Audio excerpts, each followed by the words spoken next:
Okay, hey folks, I've got Justin here today. Uh, Justin is a guy that is very well versed on digital security and identity management, and he teaches a lot of different folks out there. And he's a pretty private guy, so I'm only using his first name. And you're not going to see him today. You're just going to have to look at me. So we're going to talk today a little bit about internet, mainly focusing on internet and smartphone security. So what are the kinds of things that you can do to secure yourself? And then whatever other flavor of things Justin wants to throw into that.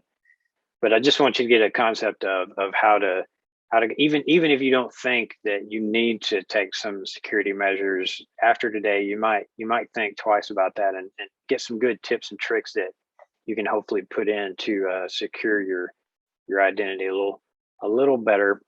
And I'll let Justin get.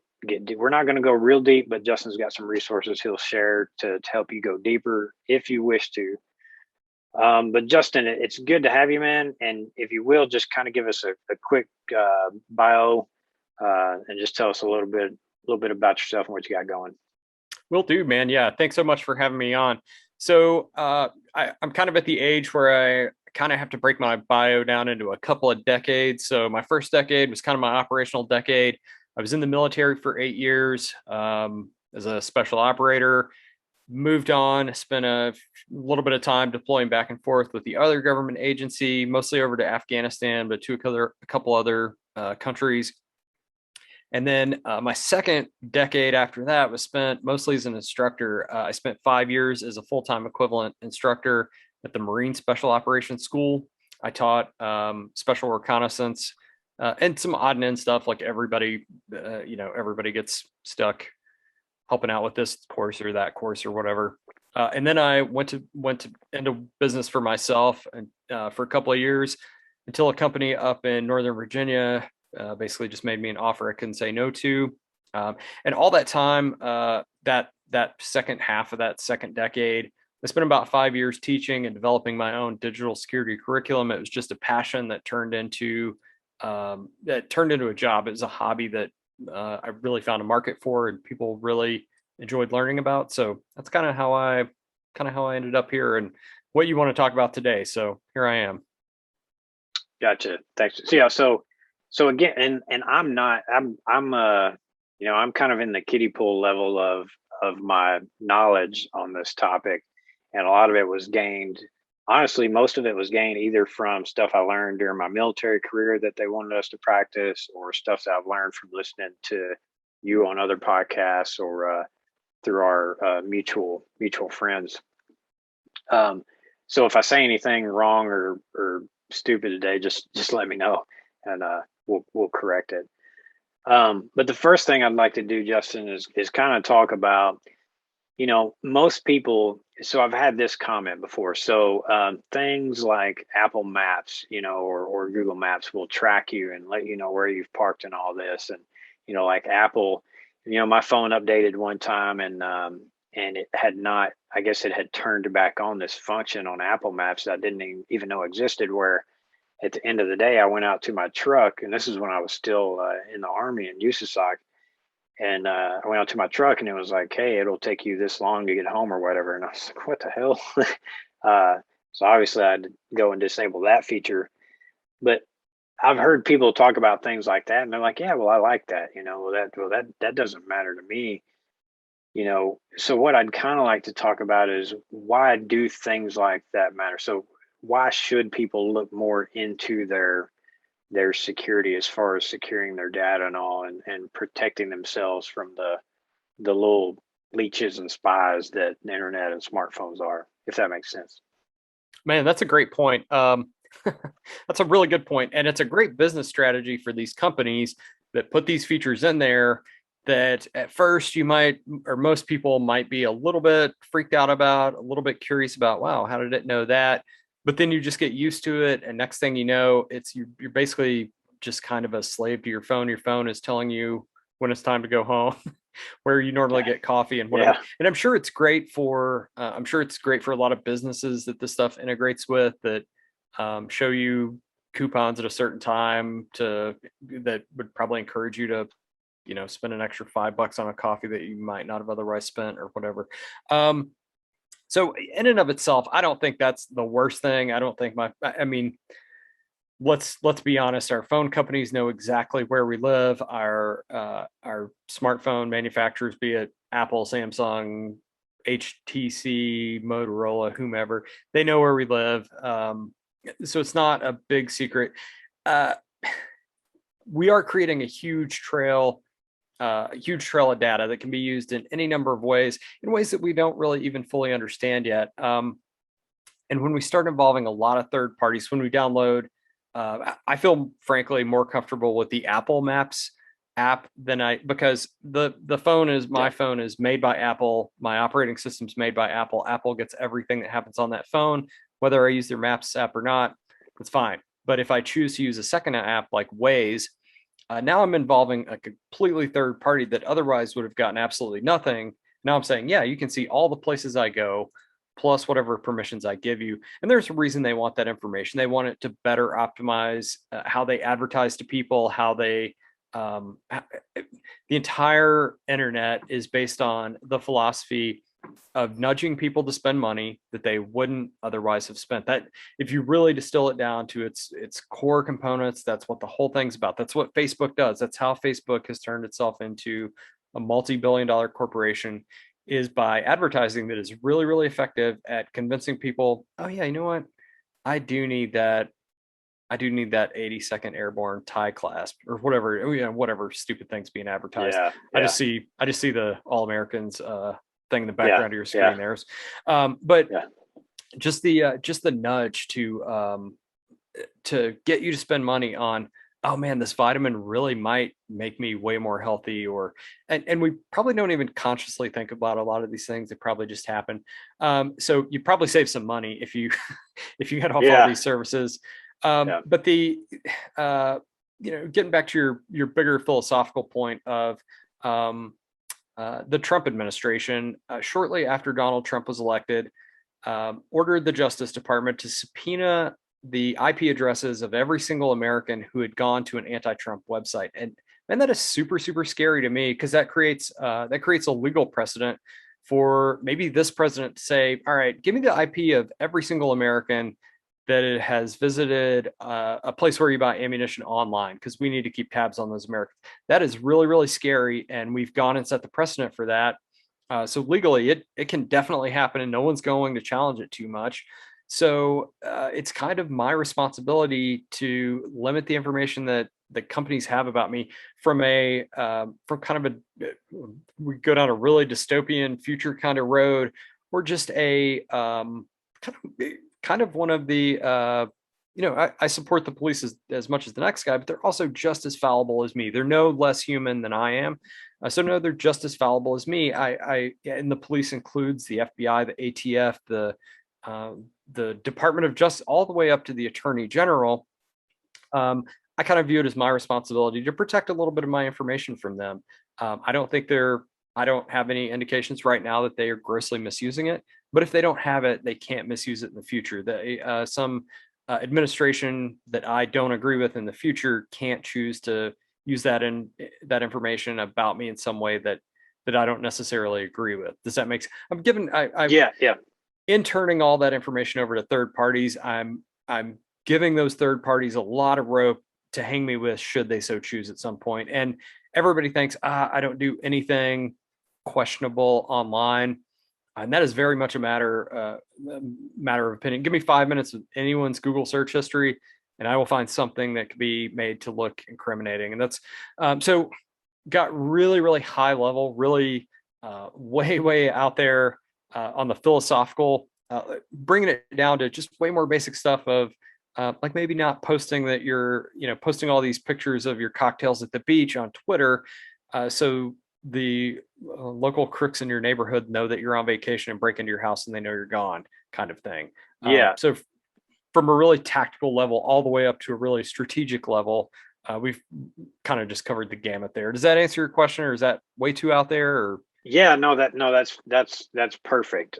So I think you're probably my favorite point there was, yeah, right now it doesn't seem like, um, it doesn't seem like, you know, you being tracked by apps or whatever is a big deal. I don't care if they know this or whatever, but you never know what they're going to do with that information.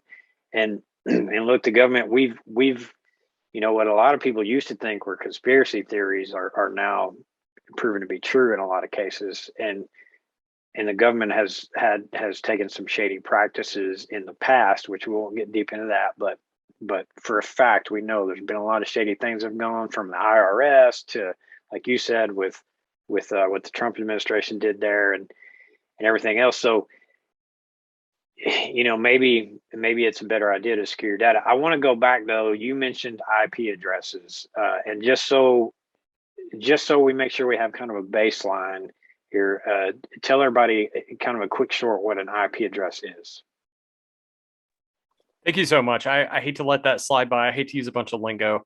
And I'm so inundated with this stuff. It's hard not to. So an IP address is basically the address that is stamped on all of the information that your computer sends out. So when you type in google.com and type in that search request for Chad Ray podcast on google.com, that information is broken down into what are called packets, these tiny little chunks of information that are sent to Google to say, hey, Google, could you please go find all the results that you have that contain the words Chad, the word Ray, and the word podcast, and bring that information back to you. And oh, by the way, here is my IP address. It stands for Internet Protocol Address. And it is simply a numerical address that Google uses to route that information back to your computer once it finds it.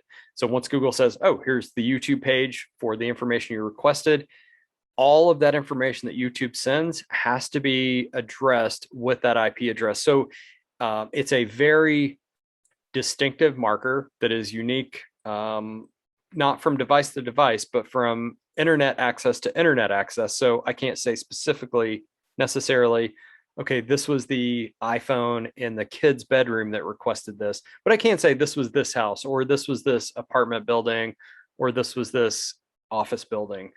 So it's just an address that ties back to a geographical location, and it's how the internet routes that information back to your specific internet access point, which will then distribute it to your specific device. Does that make sense? Yeah, yeah, that makes a lot of sense. It's an identifier, right? It's a marker, right? And it tells you location as well, right? Like it does that make sense? It basically identifies location.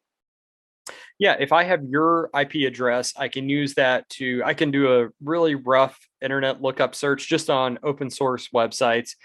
And I might find out that you're in a specific city. It might say you're in this IP address comes from Phoenix, Arizona. So that's just at my level. If I'm willing to pay a few dollars, I might get a little bit better resolution with that. If I'm law enforcement or government, I can find out your name, your phone number, the exact address that it goes to, including apartment number, whatever the case may be. So it kind of depends on where you stand and what level of strings you're able to pull. But yeah, it's very much a geographic identifier.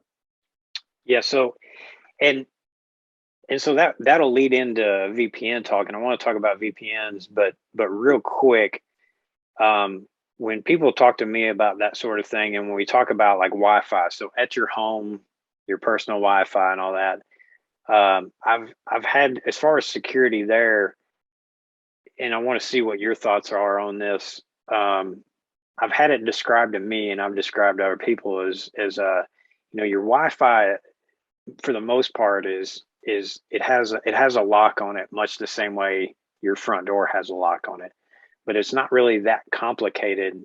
In most cases, it's not really that complicated of a lock. So all it takes is somebody with maybe ill intent, we'll say, and they can easily get into that, much the same way they could easily get into your front door. It's just that really the reason why people don't just walk into your front door willy-nilly is because it's just kind of a common courtesy, and it's a known thing. Hey, I don't just walk through neighborhoods and go in people's houses. So it's kind of the same thing as far as with Wi-Fi. Like I don't just go around and break into your Wi-Fi the same way I don't break into your house unless I have ill intent. Does that make sense at all? Or? I want it to be kind of a Barney level thing.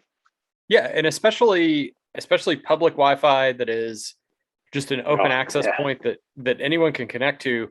All we're relying on is just the good graces. We don't have any legal protection. We don't have any actual encryption protection or anything of that nature. We're just relying on everyone to follow the etiquette of, oh, I don't look at this person's stuff. And a lot of us don't know how, but you can fix that really, really easily if you're willing to spend $25 on it's called an alpha card antenna. Just look it up on Amazon, and maybe a couple hours on YouTube. You can easily be doing that. And if it's an unencrypted signal or just an open access point, it is perfectly legal to look at that. This is not legal advice, at least to my understanding. I'm not a lawyer. I'm not uh, a judicial advocate, anything of that nature. But at least to my understanding, it's perfectly legal to do that. It may vary in your jurisdiction or whatever. You're responsible for your own actions, but very, very simple to do. And mostly we just rely on hope. I'm sure Yeah. Chad's heard I'm Yeah. sure you've heard the phrase "hope is not a course of action." Um, Right. Yeah. Yeah. Absolutely. Yeah. You're right. It's a good point. It's really an etiquette thing, a common courtesy of not breaking into each other's phone more or less, because we both know it's not that hard. I mean, situation in Afghanistan right now, and one of the big things we left behind there was I mean, on purpose, we built it, was a cell phone infrastructure. Well, did we really build a cell phone infrastructure so that they could have better communication with each other? Or did we do it because it's easier for us to figure out what's really going on? You know, right. cell Yeah. phones are, I mean, this is not a secret. Cell phones are very easily compromised. I'll say, I know in places that I worked before, there were certain parking lots that if I was going to certain areas, I would not take my phone at all.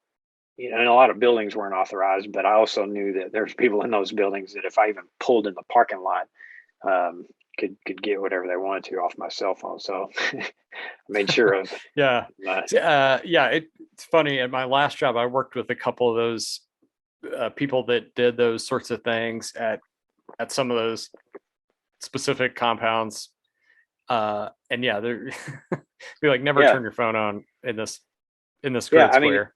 so I worked in my last job up at USAC was in a technology office, and um, we didn't have those people there, but we did go to events where there were people that we would look at new technologies, emerging technologies that people were pitching to us, and there were people there that was kind of their job, was to try to hack these things if they were hackable products, or whatever.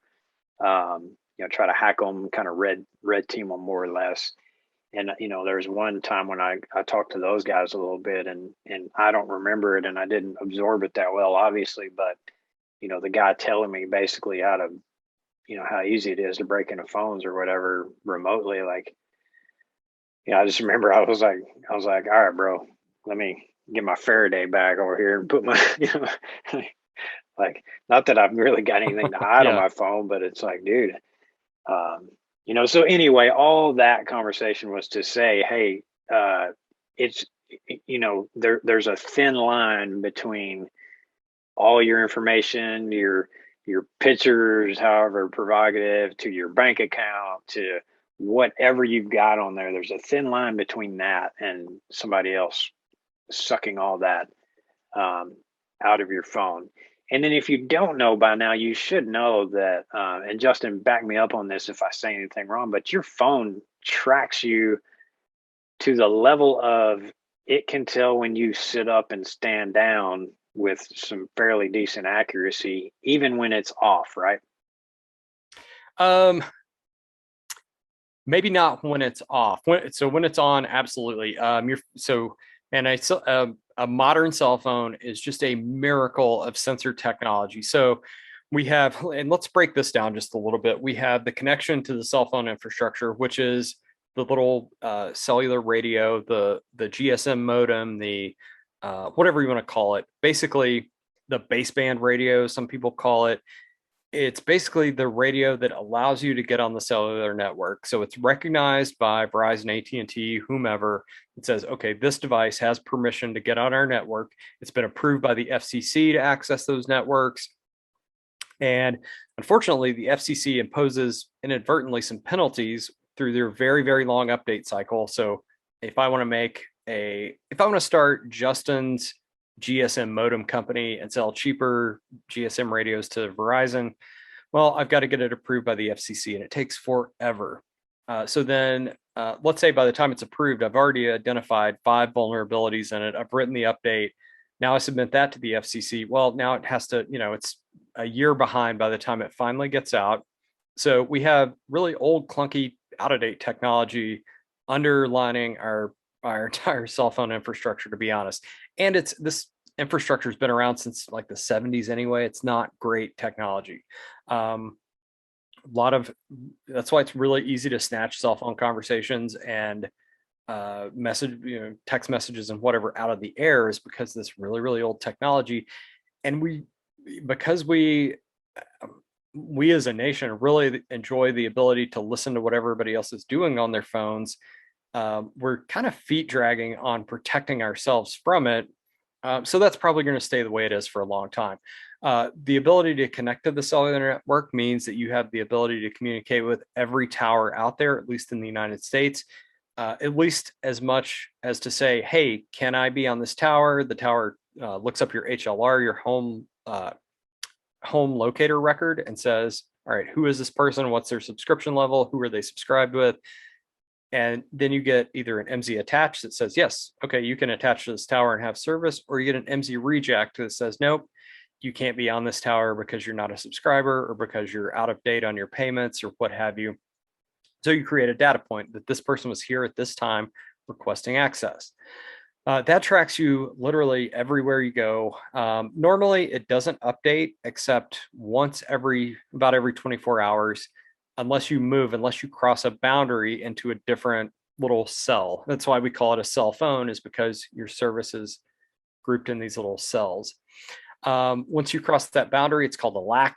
I'm probably getting way too location area code, which is not the same thing as like the area code that you dial in. These are much, much smaller, and there might be, I don't know, 24 LACs in a large metropolitan area, like New York City or LA or something like that. So once you cross that LAC, it updates. So if you drive, I don't know, if I drive 8 hours from here to the coast, I might cross, who knows, I might cross 100 LACs, let's say arbitrarily, which gives an update to my cell phone provider every single time. And then if I spend the night there and don't move for 24 hours, it will just update and say, hey, we're still here. If I decide to turn my phone off because I don't want to send all that information, my phone's going to send a message to the tower that says, hey, I'm doing something really weird. Nobody ever turns me off, but they're turning me off right now. So that creates a specific behavior. And we've only so far talked about the cell phone in your iPhone. It's the same cell phone that was in bag phones in cars 25 years ago, except a little smaller. So same technology. Yeah. We also have Wi-Fi radios, which have the ability to track your location through, if you're connected to a network, it knows where that network is based on IP address. It also knows how far you are from that Wi-Fi router based on how long it takes a signal to get from the router to your device and back. So if you have your phone in your pocket and you walk around your house all day, it measures those minute differences. It's called Wi-Fi round trip time. So it can map out your home just based on that. And even to the point of mapping out where furniture is by the specific paths you take around things, which is pretty scary. Like a Roomba, which is basically a little terrorist in your home. Yep. Absolutely. And Roomba's owned by Amazon, I think. I think that's their parent company. Of course they are. What else do we have? We have an accelerometer in your phone that says when you're moving, whether you're sit up, stand, like Chad said, sit up, sit down, stand up, jump up out of bed. But that's just so you can track your steps and stuff, right? Yeah, I mean, it certainly does do a lot of neat things. That's what I just picked my iPhone up and the screen lit up. And it knows I picked it up because of that accelerometer built into the device. It does a lot of cool stuff.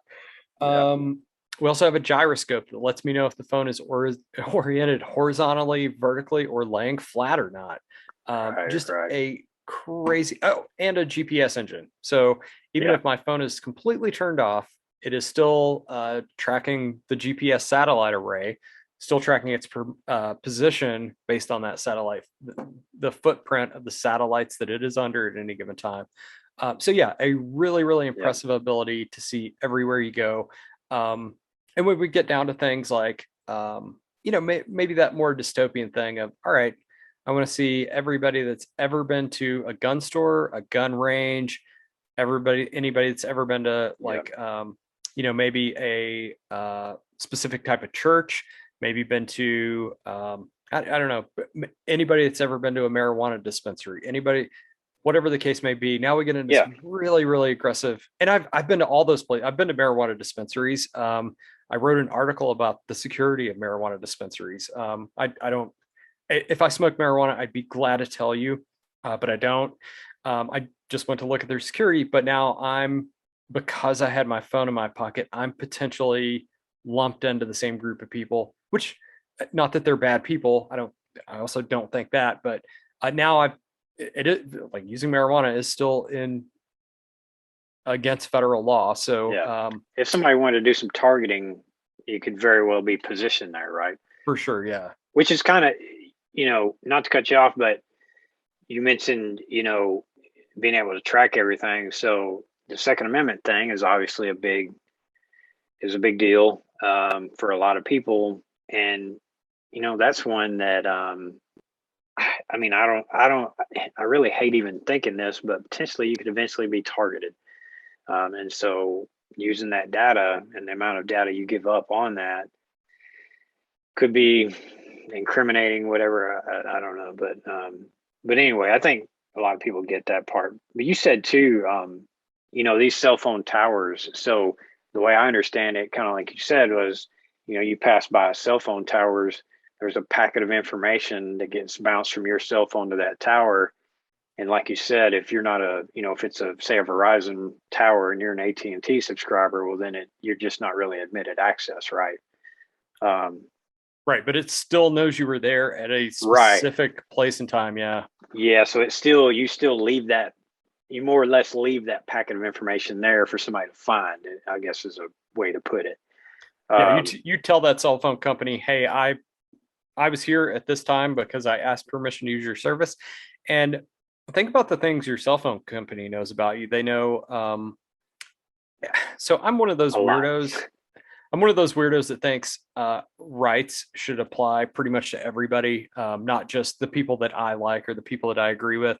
So, maybe uh, I don't know. I think the person that maybe doesn't go to church has just as much right to be private in that as the person who goes to a really weird kind of church, or what most of us would view as a really weird kind of church, who also has Right. just as much right to be private about that as a Methodist or a Catholic. I think everybody has the same rights to choose whether they share that or not. It's really none of my business. Right. But our cell phone companies know that. They know, man, your cell phone company absolutely knows if you're having an affair or not. There's no question about it because they see your phone. Wow, he's at a motel in the middle of a day. His there's another person's phone at that motel Yeah. that probably doesn't fit within that pattern, and his wife and her Yeah. husband's phones are where they're supposed to, or maybe where they're not supposed to be. I don't know. Um, Yeah. And the man, most you're unfortunate get caught on Google Maps. man, that's got to be just like a lightning strike probability. But boy, Yeah. It happens. It's happened. I've seen a few stories about where it's happened. And not to cut you off there either, but like Google Maps. So back to like the intrusiveness of everything. So and you may know this, but I in my prior life, some of the security stuff that we had talked about, Google Maps. So that little car that goes around, that still you can see places going around, doing the street view mapping. That's got the camera on the top and all that. So that thing, I don't know if it still does, but I know at one point that thing was also grabbing uh, Wi-Fi network names, and I'm sure it was doing more, but there's a website out there, and I'm sure I've got it bookmarked somewhere. I would have pulled it if I thought about it before the show, but I just now thought about it. But there's a website out there. This company, I'm sure Google made money off of it. This company bought that data, and you could actually look on a version of Google Maps on their website, and you could find your network name there at your house on this map. So basically, when I lived in North Carolina, I pulled up where I lived there, zoomed in on my house, and I found my Wi-Fi network name, which I can't remember what it was at the time. And it wasn't exact. It had the little dot for it across the road from my house. But anyway, that it's just one example of there's things going on that you don't know about. So just realize you may not understand all the ways that your data can be compromised, or things like that. And is that really harmful? It could be. It absolutely could be. But again, it's kind of that common courtesy thing. Most people aren't going to use that for whatever. But the only interesting thing about that website was it did have percentages, and it had compiled like what the most common network names were.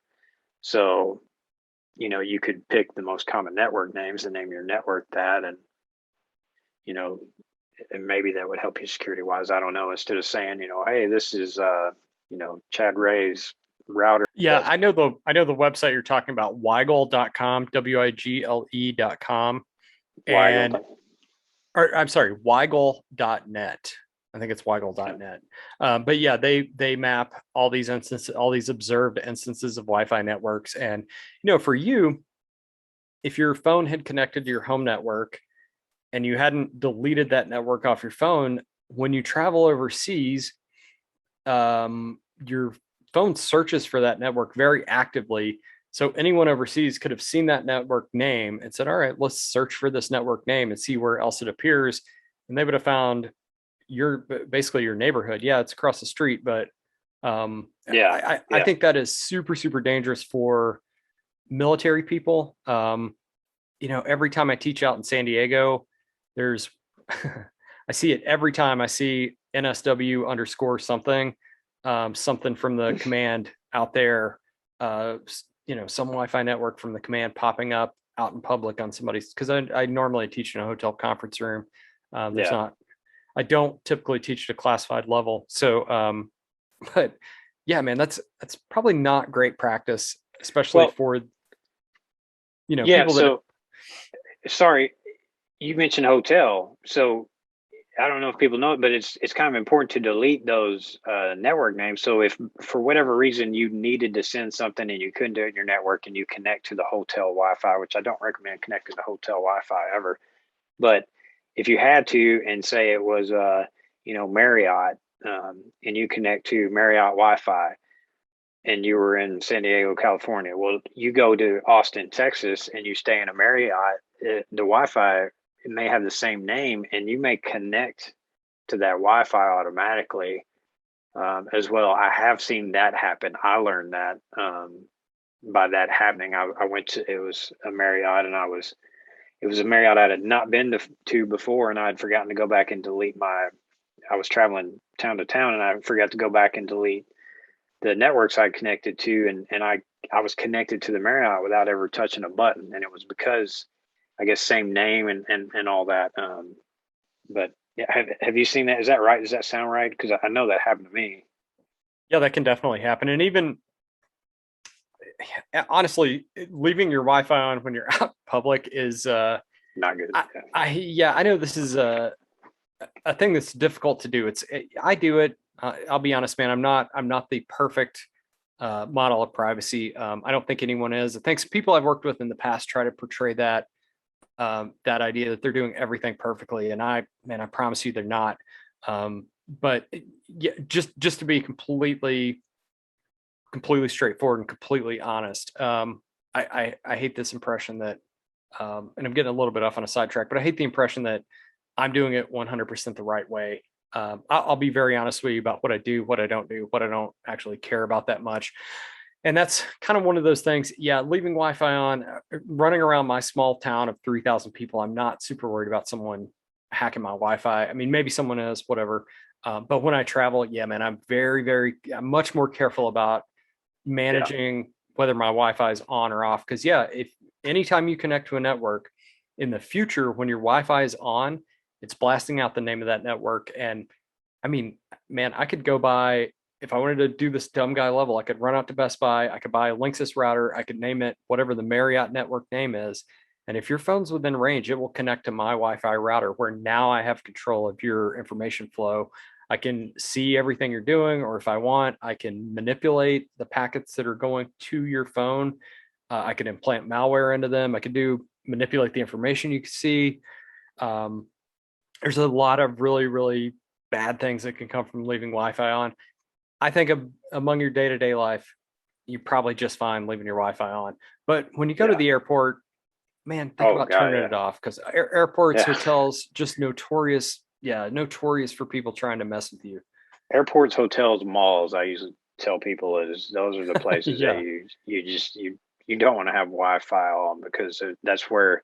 I mean, think about it. If you're a criminal, you're going to target rich environments, right? Well, those are all target rich environments because there's a lot of people there, and every one of them's got a cell phone most likely. So I know we could go on and on about why security is important in the realm of internet, phones, all that. But let's go ahead and get into talking some specifics. Now, what do people need to do? And so the first thing I kind of want to talk about is go back to when we talked about IP address and all. Let's talk about VPN. So tell us a little bit, kind of a quick Barney level of what a VPN is, and then any recommendations you may have on that. okay, a VPN. So VPN just stands for virtual private network. And without getting into explaining all the really technical details, which in my class is 5 days long, so I'm trying to distill 5 days worth of stuff down into, under an hour. A VPN gives you basically a secure connection, um, not all the way to that website, but to a kind of a trusted third party server. So that means if you capture my Wi-Fi, if you're parked outside of my house and you manage to capture my Wi-Fi or sniff my Wi-Fi, it's called, it will be encrypted and you won't be able to do anything to it. The other thing that third party server does is give all the websites I go to a fake IP address. And instead of saying, this is Justin's home address, it says, hey, send it to this PO box, and then we'll send it on to him, kind of thing. So those are the two big things that a VPN does. It gives you that really, really strong layer of encryption. So on the local network, if you're seeing what I'm doing, it's even if you own the router that I'm on, if you own, if you're the internet service provider, whomever, all you see is an encrypted version of what I'm doing from my phone out to that quote unquote PO box that I'm using. Everything is encrypted between the two of us, and everybody in the middle doesn't have access to anything in its plain text or unencrypted format. The other thing it does is project that fake IP address. So every single website I go to doesn't get the exact same IP address. And um, as I talked about very, very early on in this, IP address is one of those really specific, unique identifiers that could potentially come back to haunt you. In a lot of everybody tends to think when we say, and you hit on this a second ago, Chad, when we say I have nothing to hide, yeah, when we think of stuff to hide, we think of doing dirty adult activity type stuff on the internet. I would encourage you to think of that as something to protect. So you probably have children to protect, the information about your child's school and your child's doctor appointments and your child's daycare and whatever else.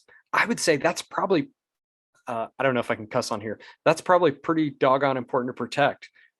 You Yeah, are you can. financially you are financially responsible for providing for your family. Things like your bank accounts, your investments, your Yes. credit cards. Those seem pretty important to protect to me. I mean, you are responsible for the financial well-being of yourself and your family.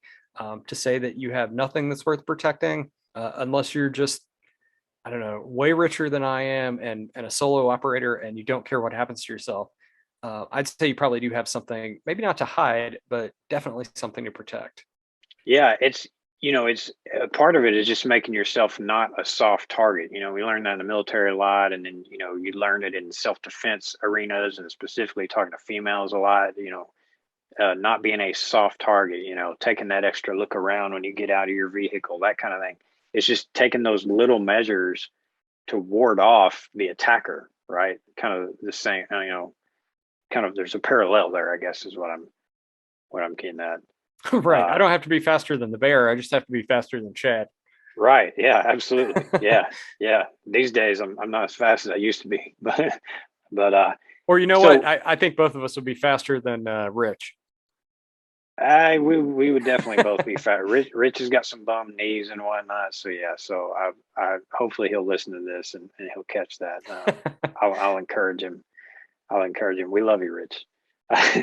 uh so that was exactly what I was looking for in the breakdown of what a VPN is. I think most people can digest that. So VPN brands, and we're going to get into talking about apps. We'll probably talk about that next because you want to stay away from free, right? But so suggestions on VPNs that are out there. And this is a really, really hard thing to, a really, really difficult thing to recommend. I use a VPN called Proton VPN. It's you have to pay for it. You have to pay for as you alluded to, free VPNs are probably making their money somehow, and it's probably not in a way that's in your best interest. I use Proton VPN on my phone, my all my computers, everything. It's fairly easy to use. The one thing I will say with using a VPN all the time on your phone is it will cause you some problems. I keep a VPN running 24/7, and sometimes that connection gets stale, or sometimes when I'm moving from the cell network to my back to my house with the Wi-Fi, it has difficulty with that transition. And if I'm doing like an internet call, I'll drop the call during that transition. Or there's some frustrating, or sometimes you'll open an app to open your browser to Google something, and the page will just spin and spin and spin. Finally you'll check your VPN and it's having trouble connecting or something like that. But so I would say use it when you can. Use it as much as you can, understanding that for a guy like me, it's pretty easy to deal with that frustration because this is what I do. But I also very much understand that if I don't have kids, I don't I have a pretty chill life. Understand if you're super busy and have kids, and both parents work, and you have a normal crazy typical American life, these little frustrations add up, and it's sometimes hard to deal with these things. I totally get that. And like everybody's got to make their own choice with what they're willing to put up with. Proton VPN is kind of I would say the security privacy enthusiasts way to go. It's very, very strong, very, very high quality. For a long time I used one called Private Internet Access, and the thing I will say about it, it is the probably the best, easiest, just the easiest entry level VPN there is.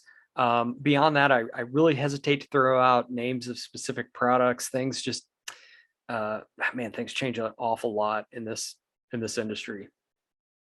Yeah. So I figured you would recommend Proton because we'll talk about email shortly. I know you're a big proponent of Proton email as well, which I like also. And so private internet access is what I initially started using based off recommendation I'd gotten from you. And I enjoyed private internet access. I thought I would go a different route. Um, and you're absolutely right. And that was great. I'm glad you brought that up. A VPN is going to maybe slow your connection down some. I don't notice it that much, but every now and then the VPN will have issues, and you won't be able to get on some things like Amazon or whatever, and you'll have to go and refresh your VPN and get a different IP or whatever. So it does add a layer of obstacles there that you may have to deal with. But in the end, I would say it's definitely worth it. I switched to, and I know this is not the best, but I switched to NordVPN. NordVPN had a big, it was like Black Friday around that time when my private internet access was running out, and I switched to NordVPN because it was like super cheap. I mean, I paid for the price of a year. I paid for, I think, about 3 months or something in that arena, and I've not been real happy with it. Um, I mean, I don't want to bash them or anything, but I mean, I really don't care either. I guess the three people that listen to this will get that advice, but I haven't been real crazy about it. I think I'll try Proton once I'm up on this one. But yeah, so Proton is what you, and there's a ton of them out there. I think the important, I would say, Justin, and back me up on this if I'm right, but I would say the important thing is to stay away from the free ones. Correct? Absolutely, yeah. They have to make money somehow. That's a very top-heavy business, having to buy servers and internet bandwidth, and all the app developers and all the other stuff that you have to pay for. And there is no good way to do that for free. I would never feel good about using a free VPN, with maybe the exception of Proton's free tier. So most Proton products are paid. They do offer a very limited free email account and a very limited free VPN. And only because uh, met the founder of ProtonMail very, very early on in their development. I've interviewed him a couple of times. I've had a little bit of a relationship with, I mean, I've never gotten a single thing for free. I've never taken a dime from ProtonMail, but I have had a little bit of insight from very early on, and I know where they're coming from. They want to provide these services to people that are in truly maybe in hostile environments, in oppressive regimes, whatever, and actually need these things for their own life safety. So kind of understand where they're coming from. Almost any other free VPN, I would say absolutely not. Yeah. So that's a well, kind of got two segues there between Proton Mail and app security. But so let's move on. Let's talk about email real quick because I know Proton is going to be, but your recommendation. But so what I'm getting at, folks, is with email is there are secure email options out there. So obviously things like, and Justin can speak to this better than I can, but obviously things like Gmail, anything attached to Google is going to be very intrusive, non-security conscious, whatever. So Gmail is obviously not very secure at all. But there are options out there. So Justin, if you could kind of speak to that. Yeah, man. I'm a big fan of ProtonMail. You're end-to-end encrypted. Your stuff is stored in a way that is not accessible to ProtonMail. I trust ProtonMail. Still going back to that, I generally trust our government. I also don't want to give them a bunch of information. I trust ProtonMail. I don't want to give them a bunch of information they don't need. They don't need to see what's inside my emails to be able to send those emails back and forth. So I trust that ProtonMail can't be hacked and someone can read my emails. I trust that they can't decide to sell the service and all, to maybe let's say in 10 years. I 100% believe this would never happen, but let's say in 10 years they decide, you know what, screw it, we're out, we're going to sell this to Gmail. Well, Gmail can't access the contents of those emails. I don't know what will happen in the future. I don't like creating this huge bank of data about myself, because think about what's in your email, all the places you make appointments with, all the services that you subscribe to online, all the stuff that you purchase online. Generally it's not a bunch of really personal emails back and forth, but it creates a huge record about your life. So I want to keep that in a secure place. Money where my mouth is. I have paid for Proton Mail since 2015, so 6 years now. That's as early as you could pay for it. I've been paying 100% out of pocket for it, and the costs are fairly reasonable. Also, last Christmas, I got my girlfriend a 2-year subscription to Proton Mail. So Proton Premium. So now she is a Proton Premium user as well and has migrated over from Gmail. Man, I'm glad that you use it too. I think Proton Mail is awesome. I really, really appreciate the seamless security. I don't have to do anything extra. all I have to do is log in, and they have some more user experience features coming. I have access to their beta, Proton Drive and Proton Calendar. I'll be really, really glad when both of those things are in full production. And there's, Yeah, I can't wait to see Proton yeah, Calendar. yeah, you and me both, man. Yeah, so there's other options out there, and we're not going to go. It would take forever to go into all of them, but Justin's a big. So let me just say this, Justin, and I'm not trying to blow your head up or anything here, Justin, but Justin is a guy. Justin has not given his depth of knowledge here because that's not. We talked beforehand, and that's not where I want to go with this podcast. I just want to keep it basic level. But Justin has a level of knowledge of this stuff that will either fascinate you or put you to sleep. One of the two. Or maybe both. Yeah, maybe both. But basically, he's super in depth, way more in depth in this stuff than I'll ever be. So when he tells you he recommends ProtonMail, it's because he's researched the user agreements and all this. And so to back that up, let's briefly let's talk about one of the ways ProtonMail is desirable is because of the server location, correct? Yeah, so all their stuff is based in in Switzerland, and so I briefly toyed with the idea of traveling over to Zurich to yeah, I do a lot of writing for a lot of different security outlets and whatever, and I until I realized the cost of a flight to Zurich was going to be like $3,000, and I didn't have an article sold that would pay for that or anything. So, but I believe they're like in the side of their servers like dug into the side of a mountain and like a I don't know, but yeah, Basically, the US can't go grab that server and say, "Hey, we need to get all of this," but it's encrypted anyway. So right. So yeah, it's very difficult for the US to grab it.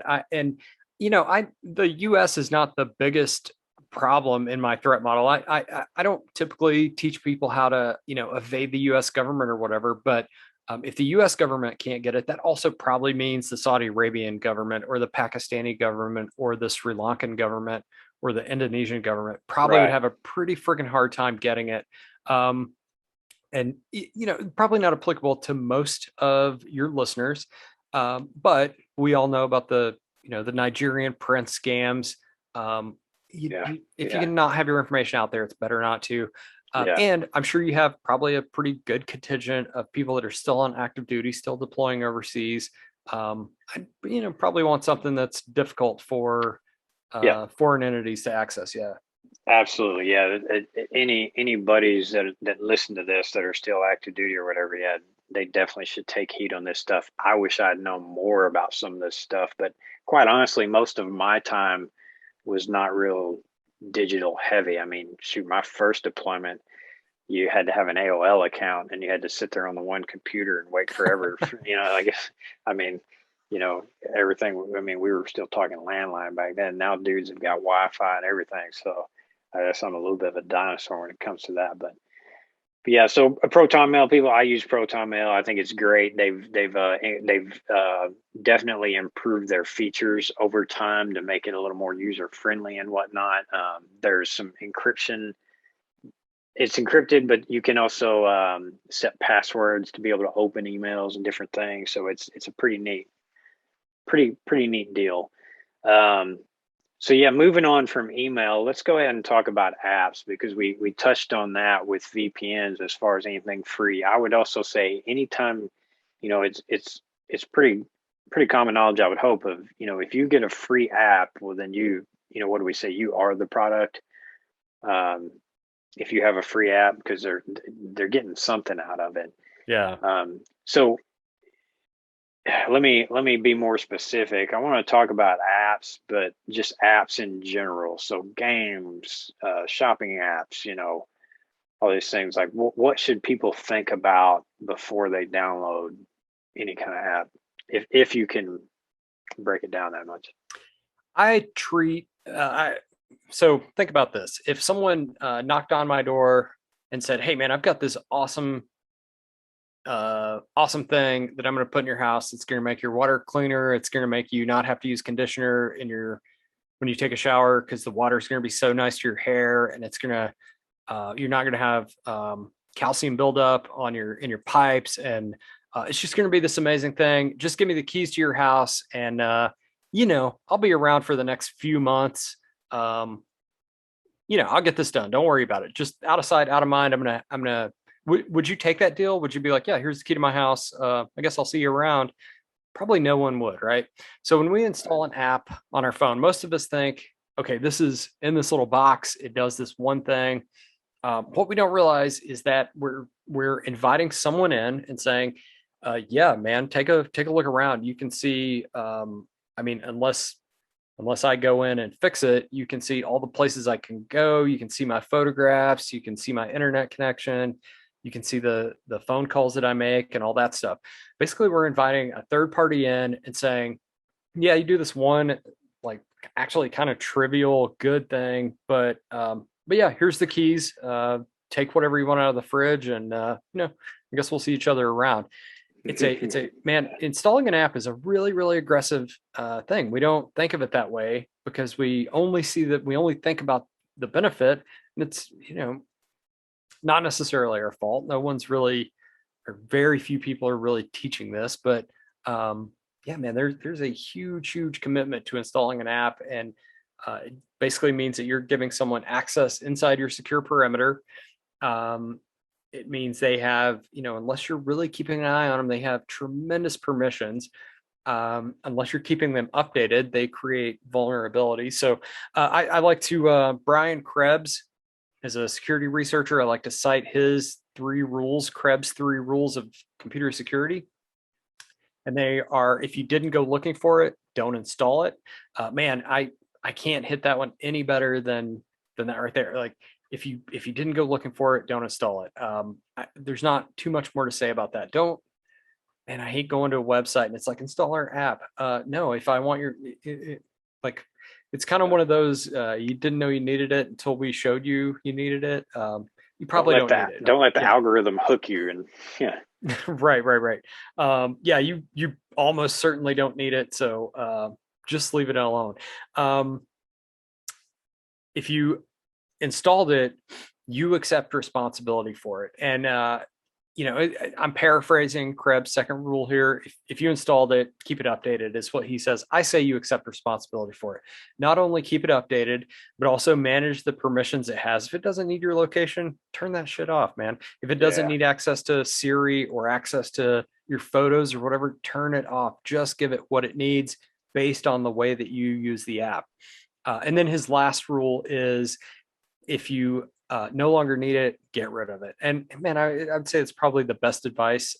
Clean house on your apps. Get rid of, if you haven't used it in the last month, man, I got news for you. You probably don't use it.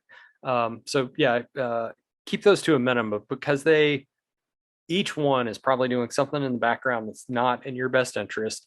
And they're they, little leeches. yeah, I go through this in my class.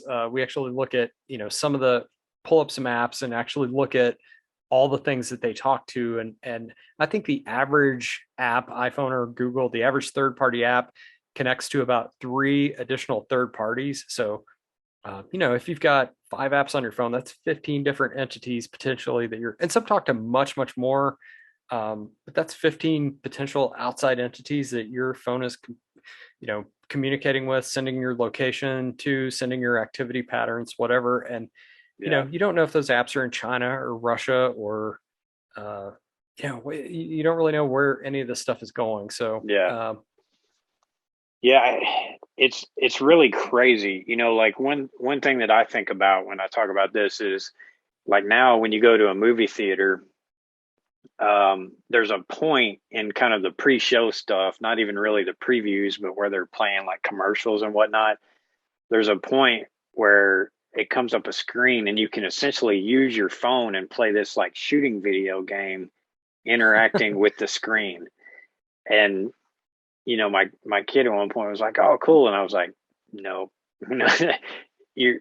I mean, all you're doing is you're connecting to, yeah, you download this app where you can interact, and oh, it's amazing, it's cool, yeah, mom, dad, I want to do this." And all it's doing, and it's only up, that thing is only up for I think 15 seconds or so. It's pretty, 30 seconds at most. It's pretty quick, but in that time, I mean, that's why they do it. It's just a little data suck within that period of time. And if you ask people, Rich and I have a mutual friend that has a, a, a business where they did some marketing with local theaters, and you know you could go to a local theater probably and pretend to be somebody with a company and say, hey, I was thinking about marketing with you. What kind of packages can I get? And they'll tell you flat out, you know yeah, we can do this and this. And it's basically, they can provide you data, and they make you pay for it, but they can provide you data, which is data that they've sucked off of people's phones while they're there.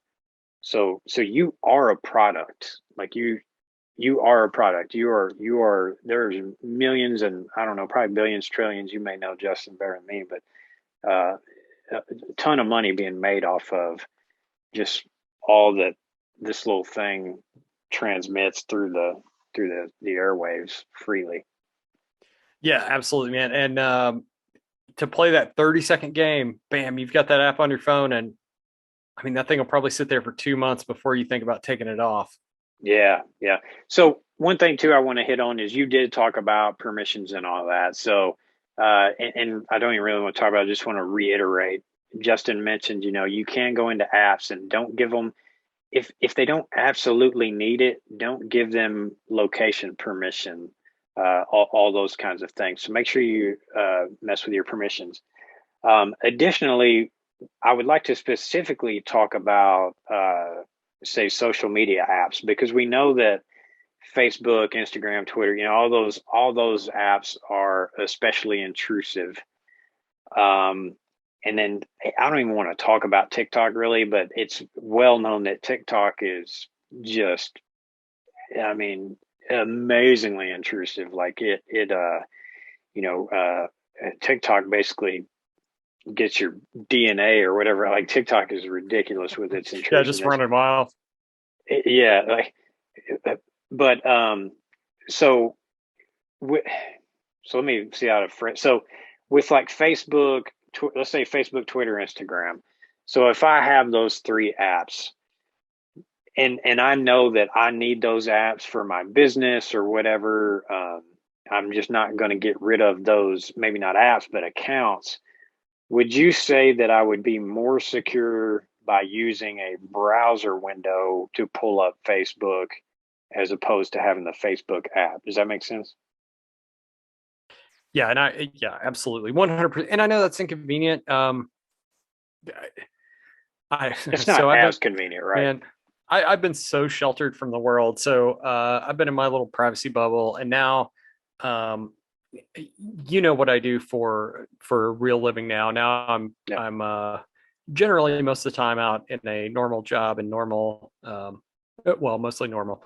I work part time for as a paramedic. So all my coworkers, we work long shifts. We work 24-hour shifts, and we're allowed to go to bed at 10 p.m. if we, as long as we don't have calls or whatever. But man, I'll watch people all day just sit there and scroll, whatever social media platform, literally for hours. And I've never seen that before. I've never really been around it. So it blows my mind the time people spend on that. So for them, using a browser window is they're probably not going to love it. But yeah, I Yeah. absolutely. When you install that Facebook app, or TikTok or Twitter or whatever, pick your Instagram, whatever, pick your poison. You're giving it a huge set of permissions to say you can have this information about my location, this information about the actual IP address that I'm using, regardless of whether I'm using a VPN or not. You can access my photos, you can access my camera, you can access my microphone. Because without those things, there's not a whole lot you can do with those apps except be a passive looker. And let's be honest, very few people are completely passive on those platforms. Um, Yeah. so Yeah. yeah, you just give it tremendous placement and access, in exchange for like what I would consider a very mild, very not very satisfying form of entertainment. Yeah. So so that's a good segue into browsers. So folks, to reiterate, kind of to make sure you get that, what I'm saying is as opposed to Facebook specifically, as opposed to having the Facebook app on your phone, you can open up a browser window in whatever, Safari, whatever browser you use, um, to have Facebook signed in and open there, so you can scroll it, post pictures, whatever it is that you want to do. It's less convenient, but way more secure if that's something that you would like to do. And I don't know, like Snapchat, TikTok, I don't really use those, so I don't know if you can have those in a browser window or not. But I do know Facebook and Twitter. I'm pretty sure Instagram. But anyway, that's research to do on your own. But um, so let's go on and talk about browsers. There's browser options out there that are more secure. Obviously, Google Chrome is something that even I would say stay away from. There's a point where I recommended it because it was great, but now that I've learned a lot more about what they do, I stay away from anything Google if I can. Um, so browsers, just kind of talk about in your recommendations as far as secure browsers. Sure. Yeah, I use Firefox on my Linux computer, my Windows computer, and my Mac computer. My Windows is a virtual computer, but I have an actual MacBook and I have an actual Linux box and Windows and a VM. All three of those have Firefox, and as well as my mobile device has Firefox.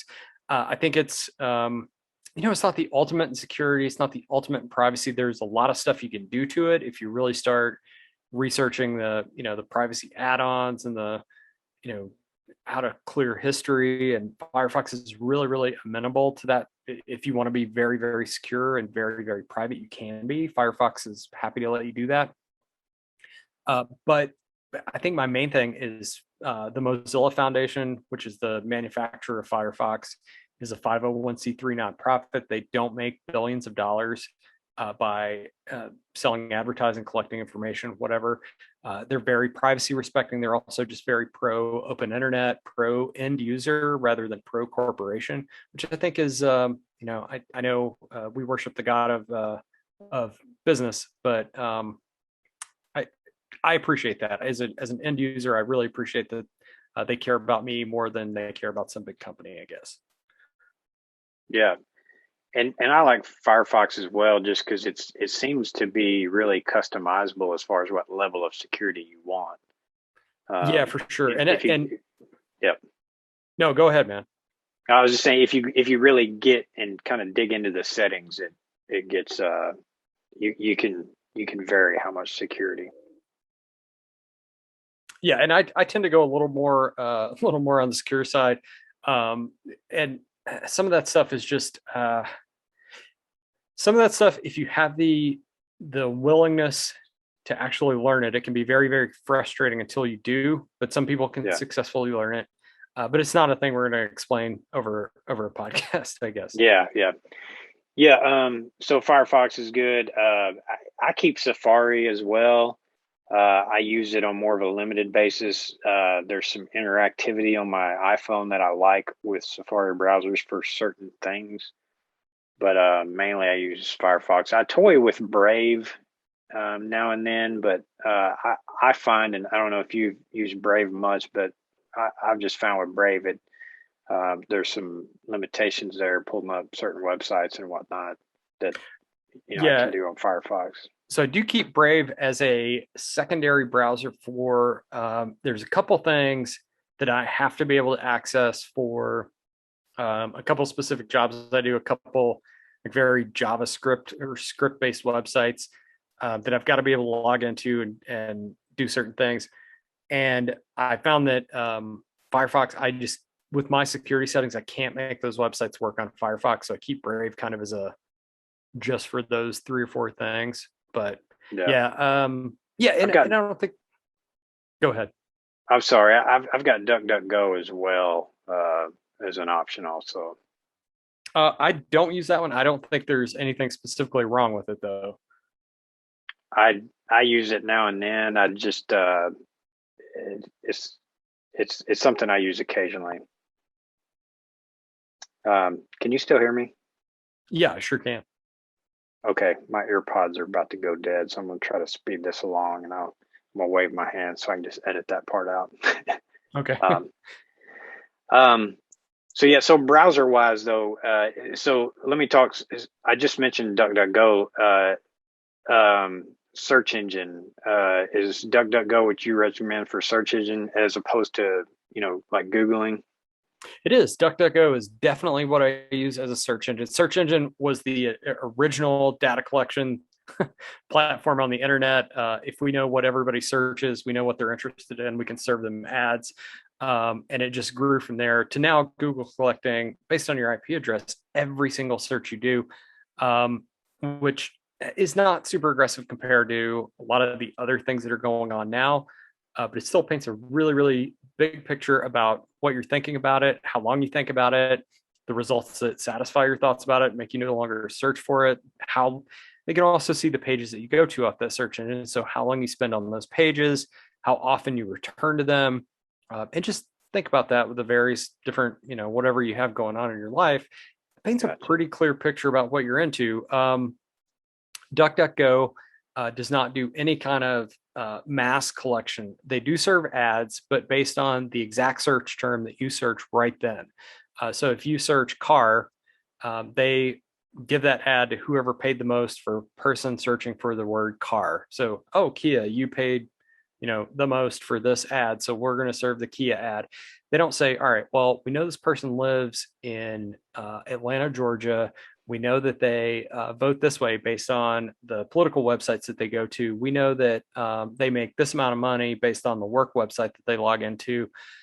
It doesn't go into all that like Google does. They just base it on that one single search term. And on your very next search, that first one is wiped away. They're just going completely in the moment, which Gotcha. ironically is the most lucrative form of advertising anyway. It doesn't require super deep insight to, if you search the word Yeah. sneakers, to serve you a sneaker ad, right? Yeah. Yeah. Yeah. So folks, DuckDuckGo, DuckDuckGo.com, just, it's a replace. If you don't know, it's a replacement for Google. So instead of using Google, use DuckDuckGo. You can search, and it's way more secure. And what you'll find, and I think I've heard Joe Rogan talk about this too, but what you'll find is, if you're searching like political stuff, and I don't want to go down this path, but like conservative, you know, mainly on the conservative side of things, political stuff, you'll find stuff come up pretty quick in DuckDuckGo versus Google you want. So there's some there's some filtering and stuff going on there. It's proven. I'm not conspiracy theorying or whatever, and I'm not going to get into it. But anyway, DuckDuckGo is a better option. Yeah, Okay, it's and they have really, an app as well.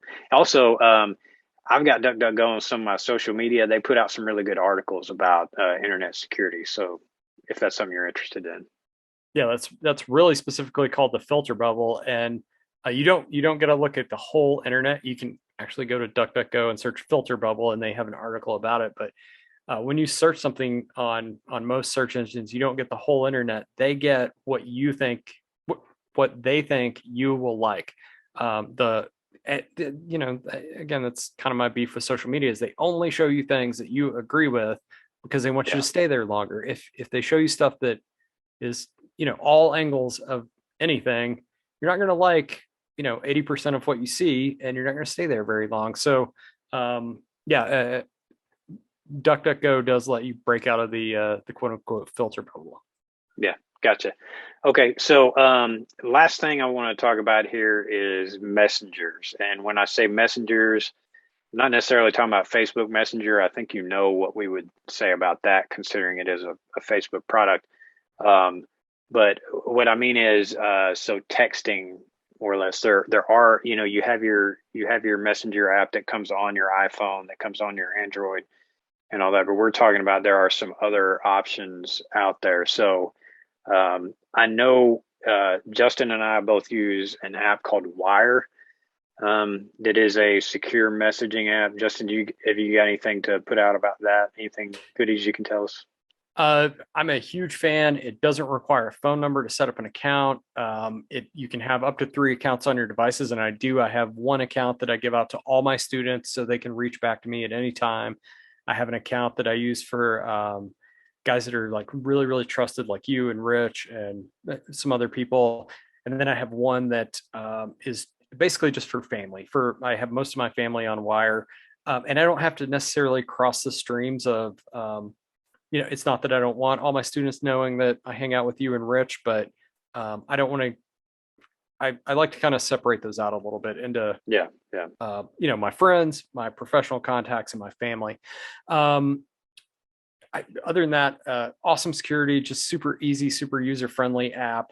You can use it on your iPhone, your Android phone, your Windows computer, your Mac computer, your Linux computer, which I also really, really, being a primary Linux user, I really, really appreciate.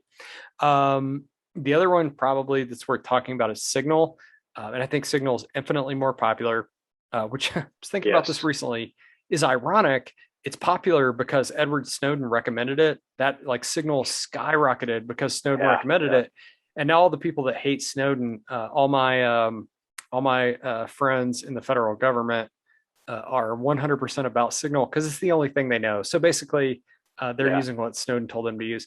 But yeah. it's not a bad app. It's just it has a little bit less features. I think honestly, I think the security of Wire and Signal are really really close to each other.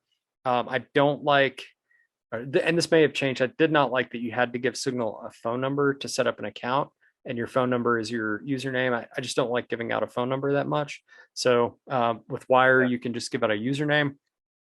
They're both really, really similar security wise, but pick your own poison. If all your friends are already on Signal, just go to Signal. Yeah, yeah, Simple as that. Yeah. yeah.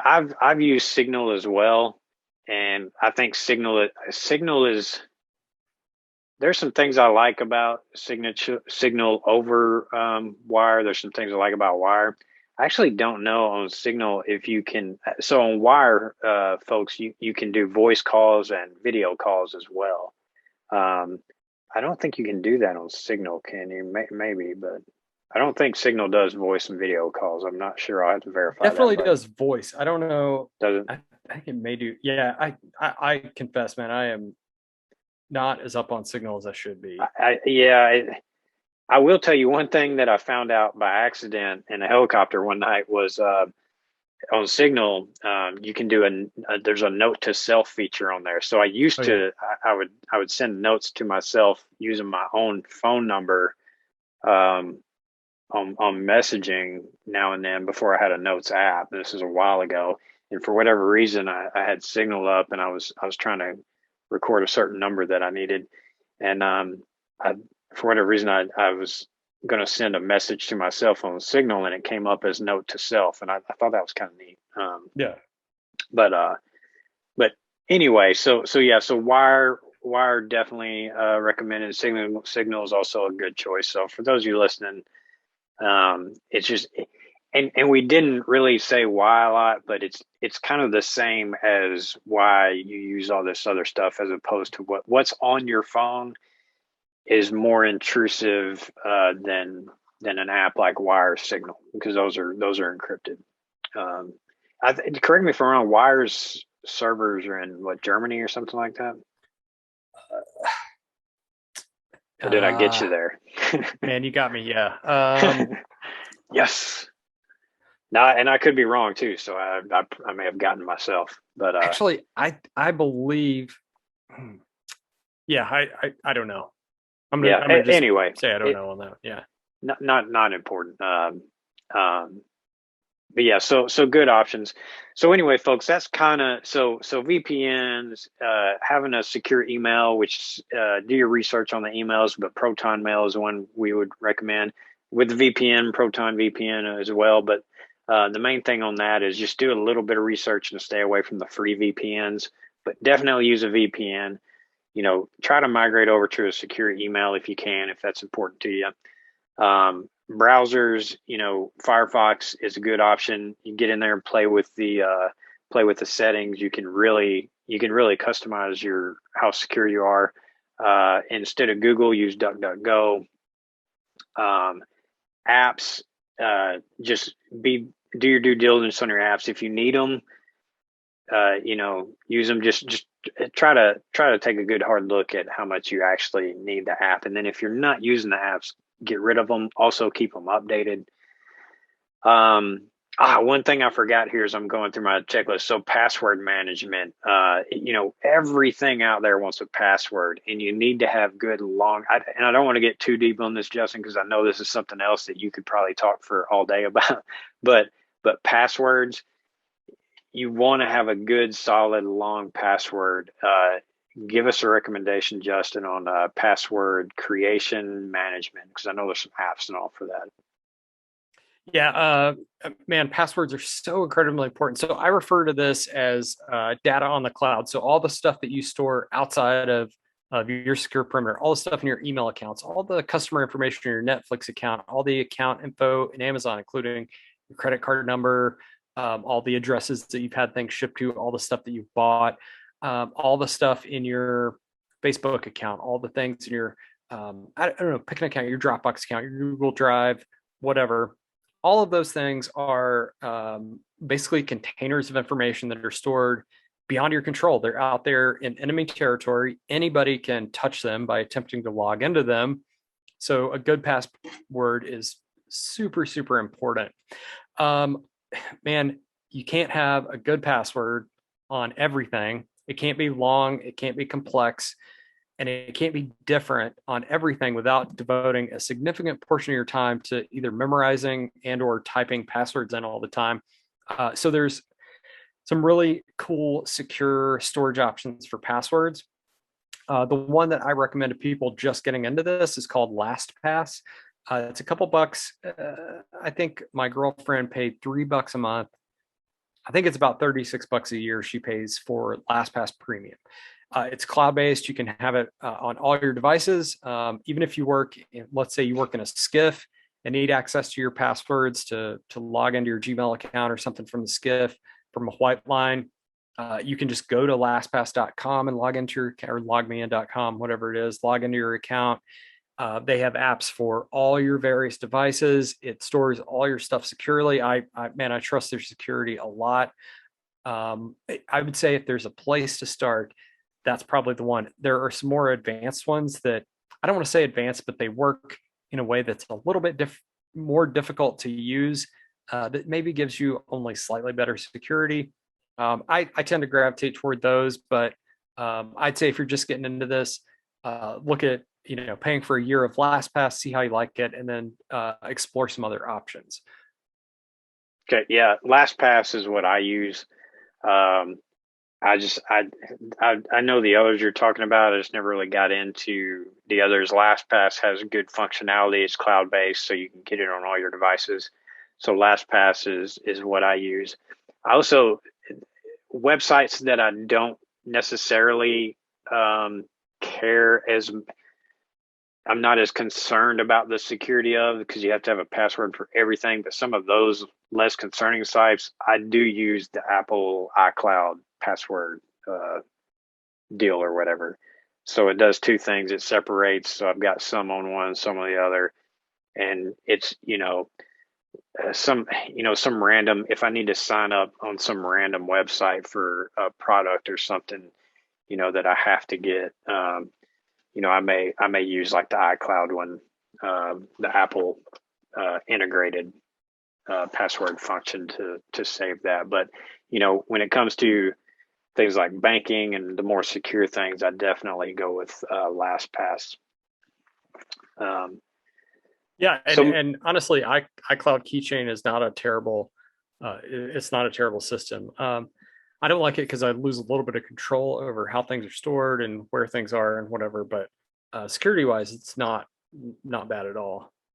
Yeah, I would say it's probably, I would say it's, from what I've read and what little knowledge I have, I would say it's definitely better than some of the free apps that are out there that claim to be password managers.